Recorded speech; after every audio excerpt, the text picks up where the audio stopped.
क्या होता है। ठीक है, कर्ता क्या होता है, कर्ता कौन कर्ता बन सकता है, कर्ता की क्या क्या रिस्पॉन्सिबिलिटीज, लायबिलिटीज, राइट्स वगैरह होते हैं जो उसे परफॉर्म करने चाहिए। तो सबसे हमारा आता है इंट्रोडक्शन। इंट्रोडक्शन में बताना होता है कि जो हमारी हिंदू जॉइंट फैमिली है उसमें जो हेड होता है फैमिली का उसे हम बोलते हैं कर्ता। ठीक है, कर्ता जो होता है वो सीनियर मोस्ट मेल मेंबर होता है एक फैमिली का, जिसका काम होता है फैमिली को रिप्रेजेंट करना या फैमिली के बिहाफ पे एक्ट करना।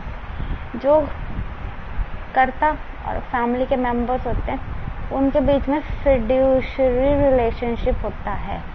फिड्यूशरी रिलेशन इसलिए होता है कर्ता और फैमिली मेंबर्स के बीच में क्योंकि जो फैमिली होती है फैमिली का हेड माना जाता है कर्ता का। तो जो कर्ता का काम होता है, कर्ता का काम ये होता है कि वो उन फैमिली मेंबर्स के वेलफेयर को देखे। अगर फैमिली में माइनर्स बच्चे हैं या फीमेल्स वगैरह हैं हिंदू जॉइंट फैमिली में, उनकी नीड्स वगैरह को देखें, उनके वेलफेयर वगैरह को देखें। जो पोजीशन होती है कर्ता की वो बहुत ही यूनिक मानी गई है हिंदू जॉइंट फैमिली में।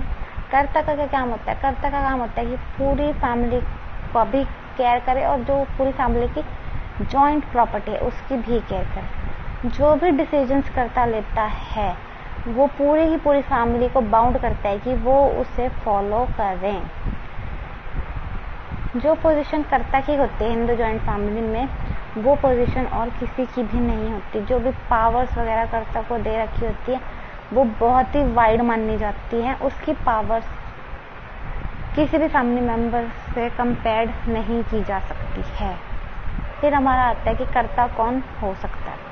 कर्ता जो होते हैं वो सीनियर मोस्ट मेल मेंबर्स होते हैं फैमिली के। The senior most male member जो होता है वो इंटाइटल्ड होता है कि वो कर्ता बनेगा, ये उसका राइट होता है। कर्ता जो होता है वो हमेशा कोई ना कोई फैमिली में से ही होता है, कभी भी कोई आउटसाइडर या स्ट्रेंजर कर्ता नहीं बन सकता।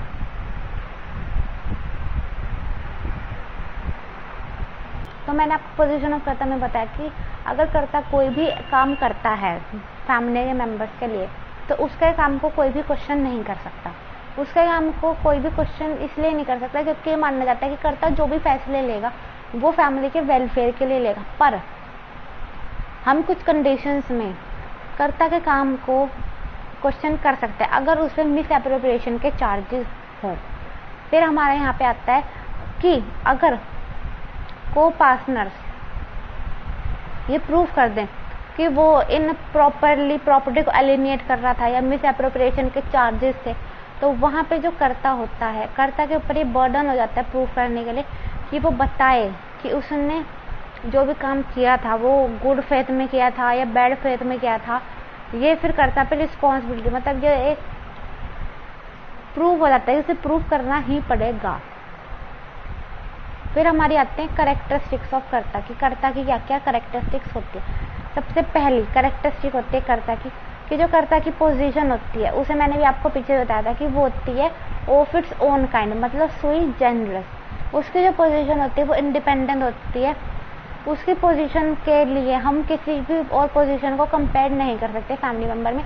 यहाँ पे कहने का मतलब ये है कि जो उसकी पोजीशन होती है उसको बहुत ही हाई माना जाता है। बोला जाता है कि जिस पोजीशन पे वो होता है उस पोजीशन पे हम और किसी फैमिली मेंबर को कंपेयर नहीं कर सकते। दूसरी हमारी ये जो उसकी कैरेक्टरिस्टिक होती है कर्ता की वो ये होती है कि कर्ता के पास अनलिमिटेड पावर्स होती हैं।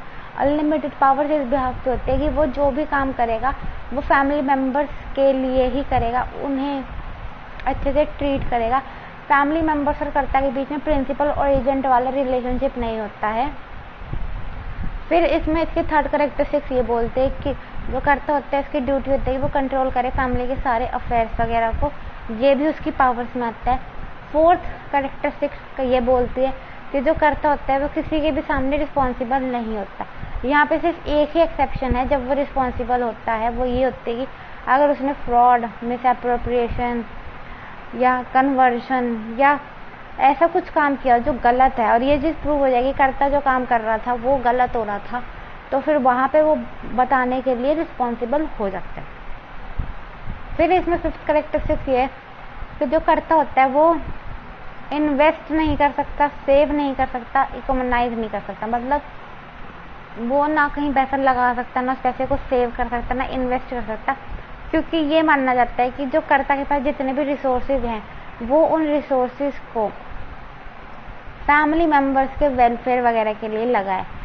सिक्स्थ कैरेक्टरिस्टिक ये बोलती है कि यहाँ पे जो कर्ता होता है वो बाउंड नहीं होता कि जो भी income Hindu joint family property से आ रही है वो उसमें कोई भेदभाव करे। मतलब फॉर एग्जांपल मेरे कहने का मतलब है जैसे कि कोई प्रॉपर्टी है हिंदू जॉइंट फैमिली में, अगर उस फैमिली में 6 को-पार्टनर्स हैं और वो प्रॉपर्टी उन 6 को-पार्टनर्स की है, तो जो भी इनकम उस प्रॉपर्टी से जनरेट होगी उस प्रॉपर्टी की जो इनकम है वो इक्वली डिवाइड करेगा। वहाँ पे वो डिस्क्रिमिनेशन नहीं कर सकता, पर अगर वो चाहे तो उसे अलाउड है डिस्क्रिमिनेशन, पर वो डिस्क्रिमिनेशन ऐसा नहीं होना चाहिए कि इम्पार्शियल, रीजनेबल डिस्क्रिमिनेशन होना चाहिए। यही कि उसे हर फैमिली के हर मेंबर को पे करना चाहिए इक्वली, या उनकी नेसेसिटीज के अकॉर्डिंग उसे पे करना चाहिए, या फिर जैसे कि इसमें यह है कि वो उन्हें उनकी बेसिक नेसेसिटीज प्रोवाइड कराएगा, जैसे फूड, क्लोथिंग, एजुकेशन, शेल्टर। इन चीज़ों के लिए जो करता है वो मना नहीं कर सकता। इन चीज़ों के लिए वो को-पार्टनर से पैसा लगाएगा, उन्हें खाना देगा, कपड़ा देगा, एजुकेशन देगा, रहने के लिए जगह देगा। फिर इसके बाद आती है अब हमारे कर्ता की पावर्स क्या करते हैं। पीछे हमने उसकी कैरेक्टरिस्टिक्स पढ़ी, अब हम उसकी पावर्स पढ़ेंगे। सबसे पहली पावर जो कर्ता की होती है वो होती है पावर ऑफ मैनेजमेंट। इसमें बोला जाता है कि कर्ता की पावर होती है वो पूरी फैमिली को मैनेज करके रखे। उसके जो भी काम करता है, जो भी ड्यूटीज कर्ता की होती हैं उस पर कोई भी क्वेश्चन नहीं उड़ा सकता। उसका काम होता है कि वो प्रॉपर्टी को भी मैनेज करके रखे और जो फैमिली के मेंबर्स हैं उनको भी मैनेज करके रखे, और जो करता है ये काम जैसे करना चाहे वो वैसे कर सकता है, उस चीज़ के लिए कोई क्वेश्चन नहीं उठा सकता है। कर्ता जो है कभी भी फैमिली के मेंटेनेंस, फैमिली मेंबर्स के मेंटेनेंस के लिए मना नहीं कर सकता। वो लायबल होता है कि वो फैमिली मेंबर्स को इतने पैसे दे कि वो खुद को मेंटेन करके रख सकें। सेकंड उसका राइट होता है राइट टू इनकम का। ये इसमें हम ये बताएंगे कि जो कर्ता होते हैं जो हिंदू जॉइंट फैमिली में कोई काम, हिंदू जॉइंट फैमिली प्रॉपर्टी पे कोई काम कर रहे हों या कोई बिजनेस चला रहे हों, तो उनको जितने भी फंड्स वगैरह होते हैं, मतलब जितनी भी उनको इनकम जनरेट हुई है उससे, उस इनकम को लाके उन्हें कर्ता को देना होगा उन मेंबर्स को। क्योंकि जो कर्ता की ड्यूटीज होती है, कर्ता की ड्यूटीज होती है कि वो फैमिली को मेंटेन करके रखे, जो भी उनकी रिक्वायरमेंट या नीड्स वगैरह है उनको फुलफिल करके रखे। इसलिए उसकी राइट ड्यूटी होती है कि जो भी हिंदू जॉइंट फैमिली प्रॉपर्टी से इनकम जनरेट हो रही है उस इनकम पे वो अपना राइट जता सकता है। फिर हमारा आता है right to representation. Right to representation का मतलब होता है कि कर्ता की ये राइट होता है कि वो अपनी फैमिली को रिप्रेजेंट करे। वो फैमिली को हर मैटर में रिप्रेजेंट करता है, चाहे वो लीगली हो, सोशली हो, रिलीजियस हो, कोई भी मैटर हो। और अब वहाँ पे अगर कर्ता को रिप्रेजेंट करने की ड्यूटी बन रही है, इसका हक है, तो वो रिप्रेजेंट करेगा। वो किसी भी ट्रांजैक्शन में हिस्सा ले सकता है फैमिली के बिहाफ पे, या पूरी जॉइंट फैमिली के लिए कोई फैसले भी ले सकता है। और वो जो भी फैसले लेगा वो फैसले पूरी फैमिली को मानने पड़ेंगे, कोई भी उसके फैसले पे क्वेश्चन। अब हमें बताना है कि देखिए जो सीनियर मोस्ट मेल मेंबर होता है फैमिली का, वो जब तक अलाइव रहेगा तब तक वो कर्ता की पोजीशन को एंजॉय कर सकता है। मतलब कि वो चाहे कितने भी साल जी रहा हो, वो अगर फैमिली का सीनियर मोस्ट मेंबर है और जब तक वो जिंदा है तब तक वो कर्ता की जो पोजीशन है उसे एंजॉय करता रहेगा। अगर उसकी डेथ हो जाती है तो जो भी उसके बाद फैमिली का सीनियर मोस्ट मेल मेंबर होगा वो कर्ता की पोजीशन ले लेगा। कर्ता की जो पोजीशन होती है वो तब ली जाती है कि जब फैमिली में जितने भी को-पार्टनर्स होते हैं, को-पार्टनर्स का मतलब होता है कि जो भी मतलब एक जॉइंट फैमिली में जो प्रॉपर्टी होती है उसमें जो राइटफुल ऑनर्स होते हैं प्रॉपर्टी के ऊपर, उन्हें हम बोलते हैं को-पार्टनर्स। तो जितने भी फैमिली में मेंबर्स हैं जिनके लिए कर्ता अपॉइंट किया जा रहा है, तो वो सारे लोग अपनी कंसेंट देते हैं, एग्रीमेंट के थ्रू कंसेंट देते हैं या एग्रीमेंट करते हैं कि सारे को-पार्टनर्स को मंजूर है कि ये जो बंदा है ये हमारी फैमिली का कर्ता बन सकता है। फिर हमारा ना ये क्वेश्चन अराइज होता है कि क्या जूनियर मेल मेंबर भी, मतलब जो अगर जूनियर मेल मेंबर्स होते हैं जो फैमिली में, वो भी कर्ता बन सकते हैं या नहीं बन सकते हैं? तो हाँ, वो कर्ता बन सकता है, पर वो कर्ता तब बन सकता है कि जो फैमिली में को पार्टनर्स हैं वो एग्री हो जाएं, वो अपनी कंसेंट दे दे कि हाँ हमें कोई प्रॉब्लम नहीं है, ये जो जूनियर मेल मेंबर है फैमिली का, इसको हमें कर्ता बना देना चाहिए। और ये काम यहाँ वो एग्रीमेंट के थ्रू करते हैं, जितने भी को पार्टनर्स होते हैं वो एग्रीमेंट करते हैं या अपनी कंसेंट देते हैं ये बोल के कि ये जो हमारा जूनियर मेल मेंबर है फैमिली का, हमें मंजूर है कि हमारी फैमिली का कर्ता बन जाए। फिर उसके बाद हमारे आते हैं कि क्या फीमेल भी कर्ता बन सकती है या नहीं बन सकती है। तो अगर हमारे धर्म शास्त्र के अकॉर्डिंग देखा जाए तो मानना यही जाता है कि जो मेल होता है उसे ही हम बोलते हैं कि फैमिली का कर्ता बन सकता है, पर कुछ कुछ सिचुएशंस में फीमेल्स भी कर्ता बन सकती हैं। जैसे कि यहाँ पे हम केस ले सकते हैं कि फैमिली में मेल मेंबर्स तो हैं, पर वो सारे के सारे जो मेल मेंबर्स हैं वो माइनर हैं और कोई भी सीनियर मोस्ट मेल मेंबर नहीं है फैमिली के अंदर, तो वहाँ पे जो वो फीमेल होगी उस टाइम पे वो कर्ता बन सकती है। जैसे कि अब हमारा केस आएगा गंगोली राव चिंपन्ना AIR 1983 का केस है ये हमारा। इस केस में एक फादर होता है, इस केस में एक ए होता है, तो वो फादर होता है, उसकी वाइफ होती है और उसके 2 सन्स होते हैं जो माइनर होते हैं। तो जो ए होता है वो यहाँ पे मर जाता है और जो उसकी जॉइंट फैमिली प्रॉपर्टी है वो बिना मतलब डिवाइड हुए ही रह जाते हैं, मतलब उसका उसने पार्टीशन नहीं किया होता है। तो जो विडो होती है, मतलब जो उसकी वाइफ होती है, वो जो होती है वो उस प्रॉपर्टी को एलिनेट कर लेती है। तो जो उसके सन्स होते हैं वो इस चीज को चैलेंज करते हैं।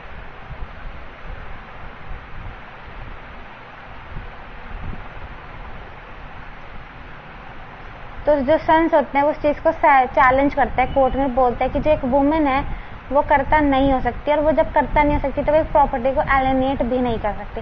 तो यहाँ पे जो वुड विडो होती है वो जस्टिफाई करती है अपना एलिनेशन की, मतलब उसने उस प्रॉपर्टी को एलिनेट क्यों किया। तो यहाँ पे वो बताते हैं कि एलिनेट करना एक नेसेसिटी थी। तो यहाँ पे जो कोर्ट होता है वो ये हेल्ड करता है कि जो वुमेन ने उस प्रॉपर्टी को एलिनेट किया, जो कि विडो भी थी और उन बच्चों की माँ भी थी, तो इस सिचुएशन में इस चीज को वैलिड माना गया। सुप्रीम कोर्ट में फिर अपील की गई, तो सुप्रीम कोर्ट ने भी ये, पर सुप्रीम कोर्ट ने फिर ये हेल्ड कर दिया कि जो वुमेन होती है वो कभी भी को पार्टनर नहीं हो सकती और ना ही कर्ता हो सकती। ये डिसीजन उसने इस केस में दिया था, commissioner IT versus SN miles AIR 1966 में। इसमें सुप्रीम कोर्ट ने ये कहा था कि मदर या कोई भी फीमेल मेंबर वो कभी भी कर्ता नहीं हो सकती जॉइंट फैमिली का। तो अगर वो कर्ता नहीं हो सकती तो वो किसी भी प्रॉपर्टी को, किसी भी जॉइंट फैमिली प्रॉपर्टी को एलिनेट नहीं कर सकती। फिर इसके बाद हमारा अगला क्वेश्चन आता है कि कर्ता की क्या क्या पोजीशन होती है, मतलब कर्ता क्या पोजीशन होल्ड करता है। तो जो कर्ता पोजीशन होल्ड करता है वो होती है सुई जनरस। सुई जनरस का मतलब होता है ऑफ इट्स ओन काइंड। ये रिलेशनशिप होता है कर्ता के बीच में और मेंबर्स के बीच में। ये प्रिंसिपल एजेंट जैसा रिलेशनशिप नहीं होता है, ना ही पार्टनर्स जैसा रिलेशनशिप होता है। यहाँ पे ये बोला जाता है कि जो कर्ता होता है वो फैमिली का हेड होता है, उसकी ड्यूटी होती है कि वो जितने भी काम करेगा वो फैमिली के बिहाफ पे करेगा। यहाँ पे जो कर्ता होता है उसका फिड्यूशरी रिलेशनशिप होता है फैमिली के और मेंबर्स के साथ, पर वो यहाँ पे ट्रस्टी नहीं होता। यहाँ पे कर्ता जो भी काम करेगा एक फैमिली के अंदर, उसके काम को कोई भी क्वेश्चन नहीं कर सकता, मतलब क्वेश्चंस नहीं उठा सकता। अगर वो कोई भी एक हिंदू जॉइंट फैमिली के अंदर कोई काम कर रहा है कर्ता, उसके अगर वो कोई भी काम कर रहा है तो उस पर क्वेश्चंस तब अराइज किए जा सकते हैं अगर उस पर मिस एप्रोप्रिएशन के चार्जेस हों, तभी हम उसे क्वेश्चन कर सकते हैं कर्ता को। वरना पावर, फोर्थ पावर उसके पावर टू कॉम्प्रोमाइज।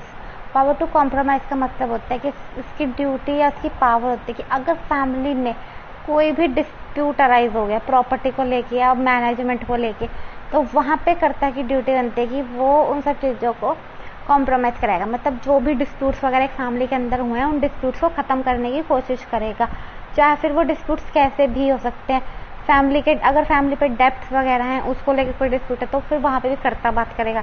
अगर कोई ट्रांजैक्शंस वगैरह से रिलेटेड डिस्प्यूट्स हैं तो वहां पे भी कर्ता ही बात करेगा। पर यहाँ पे ये बोला गया कि अगर कोई भी कभी भी ऐसा हो जाए कि जॉइंट फैमिली प्रॉपर्टी पे कोई डिस्प्यूट हुआ है, तो वहाँ पे अगर वो कर्ता का जो नेचर था वो नहीं था, मतलब गुड फेथ में नहीं था वो, तो फिर वहाँ पे उसके किए गए काम को कोर्ट में ले जाके चैलेंज किया जा सकता है। सारे को-पार्टनर पार्टीशन की भी डिमांड कर सकते हैं। फिर इसमें हमारा 5th पावर आती है, power to refer a dispute to arbitration. Arbitration का मतलब होता है जब हम कोर्ट में जाके ये बोल दें या ये बोल दें कि हमें कोर्ट में प्रोसीडिंग्स नहीं चलानी, हमें कोई थर्ड पर्सन चाहिए, वही हमारा फैसला ले लेगा तो हमें चलेगा, मतलब कोर्ट के बाहर जब फैसले देते तो उसे हम एक तरीके से आर्बिट्रेशन बोल देते हैं। तो कर्ता का ये पावर भी होता है कि अगर कोई भी डिस्प्यूट्स अगर अराइज हो गया है तो वो उसको आर्बिट्रेशन या आर्बिट्रेटर के थ्रू भी हैंडल कर सकता है। 6th पावर इस कहती है power to acknowledgement and to contractual डेप्ट। इसमें फिर हमें भी ये बताना है, इसमें कर्ता की पावर होती है कि वो पूरी फैमिली को एक्नॉलेज करता है। अगर फैमिली पे कोई भी डेप्ट्स वगैरह हैं तो यहाँ पे कर्ता की ड्यूटी है, इसकी पावर है कि वो डेप्ट्स वो खुद पे करेगा। यहाँ पे इसकी पावर्स भी होती है, अगर कॉन्ट्रेक्चुअल डेप्ट्स हो जाए फैमिली में तो यहाँ पे भी जो फैसले वगैरह लेगा वो कर्ता ही लेगा। अगर कभी कर्ता लोन ले लेता है और लोन लेने के बाद वो प्रॉमिसरी नोट देता है लोन बैंक वालों को कि मैं ये लोन ले रहा हूँ आपसे और मैं प्रॉमिसरी नोट दे रहा हूँ कि मैं ये लोन कुछ टाइम में पे कर दूंगा, तो यहाँ पे कर्ता के पास इतना राइट है कि वो फैमिली बिजनेस में से थोड़े से पैसे तब तो लेके दे सकता है, पर बाद में वो जो उसने पैसे वहाँ से लिए थे जॉइंट फैमिली प्रॉपर्टी से वो उन्हें वापस पे करेगा, इसके लिए वो लायबल होता है। फिर अगली पावर हमारी होती है कि जो कर्ता होता है वो कॉन्ट्रैक्ट में एंटर हो सकता है। कर्ता के पास ये पावर होती है कि वो फैमिली के बिहाफ पे किसी भी कॉन्ट्रैक्ट में एंटर हो सकता है। फिर हम इसमें बताएंगे कि इसकी अगली पावर होती है पावर ऑफ एलिनेशन। एलिनेशन में हमें बताना है कि कोई भी फैमिली का मेंबर अपने आप किसी भी हिंदू जॉइंट फैमिली को एलिनेट नहीं कर सकता। सिर्फ कर्ता के पास ये पावर होती है कि वो फैमिली को एलिनेट कर सकता है, वो भी 3 सर्कमस्टांसेस में। पहला legal necessity, benefit of state और इंडिस्पेंसेबल ड्यूटीज, और एक हमारा होता है लोन ऑन प्रोमिसरी नोट। अब हमारी आ जाती है लायबिलिटीज ऑफ कर्ता की। हमारे कर्ता की क्या क्या लायबिलिटीज होती है फैमिली मेंबर्स के प्रति। सबसे पहले लायबिलिटी होती है उसकी मेंटेन करना। कर्ता की ड्यूटी होती है कि वो सारे फैमिली मेंबर्स को जो हिंदू जॉइंट फैमिली में हैं उन्हें मेंटेन करेगा। वो कभी भी उन्हें मना नहीं कर सकता कि मैं तुम्हें मेंटेन नहीं कर रहा या ऐसे कुछ। अगर वो कभी भी अपनी ड्यूटी से, अपनी इस लायबिलिटी से पीछे हटने की कोशिश करेगा तो जो फैमिली के मेंबर्स हैं वो उससे केस कर सकते हैं और उससे कंपनसेशन डिमांड कर सकते हैं। दूसरी कर्ता की लायबिलिटी होती है liability for render accounts. Renders accounts का मतलब होता है कि जो फैमिली होती है वो कर्ता के रिस्पॉन्सिबिलिटी होती है कि वो उसे मेंटेन करके रखेगा। फैमिली के जितने भी अकाउंट्स वगैरह हैं उनको भी अच्छे से मेंटेन करके रखेगा। अगर कभी फ्यूचर में पार्टीशन टेक प्लेस करने लग जाए तो ये उसकी ड्यूटी होती है कि वो सारे मेंबर्स को अकाउंट्स वगैरह दिखाएगा प्रॉपर्टी के ऊपर कि कहाँ पे कितना पैसा लगा, कितना नहीं लगा, किस पे कितना उसने लगाया, कितना नहीं लगाया। अगर कोई भी को पार्टनर या कोई भी है सेटिस्फाइड नहीं होता कि जो भी उसने पैसा वैसा लगाया है वो ठीक है, या उन्हें ऐसा लगता है कि कुछ भी गड़बड़ हो रही है, तो फिर वो लोग क्या कर सकते हैं, उस कर्ता को स्यू कर सकते हैं मिस एप्रोप्रिएशन या फ्रॉड के लिए। और फिर वहाँ पे जो कर्ता होता है वो लायबल हो जाता है आंसर देने के लिए कि कहाँ पे गड़बड़ हुई है अकाउंट्स में, कहाँ पे गड़बड़ नहीं हुई है। फिर इसके बाद हमें बताना है कि कर्ता की ये भी लायबिलिटीज होती है कि फैमिली पे जितने भी डेप्ट्स वगैरह होते हैं उन डेप्ट्स वगैरह को वो रिकवर करवाएगा। कर्ता की लायबिलिटी होती है स्पेंड रीजनेबली।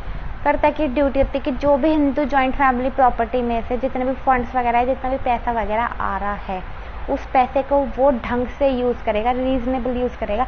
ये नहीं होगा कि आंख बंद करके लगा पड़ा है, वो ऐसा नहीं कर सकता। उसे हर फैमिली मेंबर के बारे में सोच के अपने उस पैसे को अच्छे से यूज़ करना है। उसकी लायबिलिटी भी होती है कि वो किसी भी को पार्टनर को एलिमिनेट नहीं कर सकता। मतलब कि वो किसी भी को पार्टनर को ये नहीं बोल सकता कि मैं तुम्हें मेंटेन नहीं कर रहा है, तुम्हारी बेसिक नेसेसिटीज को फुलफिल नहीं कर रहा, वो ऐसा नहीं कर सकता। उसकी ड्यूटी होती है कि एक हिंदू जॉइंट फैमिली जितने भी को पार्टनर्स हैं वो सारे के सारे को पार्टनर्स को मेंटेन करेगा। फिर इसके बाद उसकी अगली लायबिलिटी होती है कि कर्ता कभी भी एक न्यू बिजनेस स्टार्ट नहीं कर सकता। ये मानना जाता है कि कर्ता कभी भी एक न्यू बिजनेस स्टार्ट इसलिए नहीं कर सकता क्योंकि ये बोल दिया जाता है कि अगर कर्ता न्यू बिजनेस स्टार्ट करता है तो हम ये मान लेते हैं कि शायद उसने हिंदू जॉइंट फैमिली में से पैसा लिया हो। तो अगर कर्ता को कभी भी न्यू बिजनेस स्टार्ट करना है तो पहले उसे सारे को पार्टनर्स की कंसेंट लेनी पड़ेगी।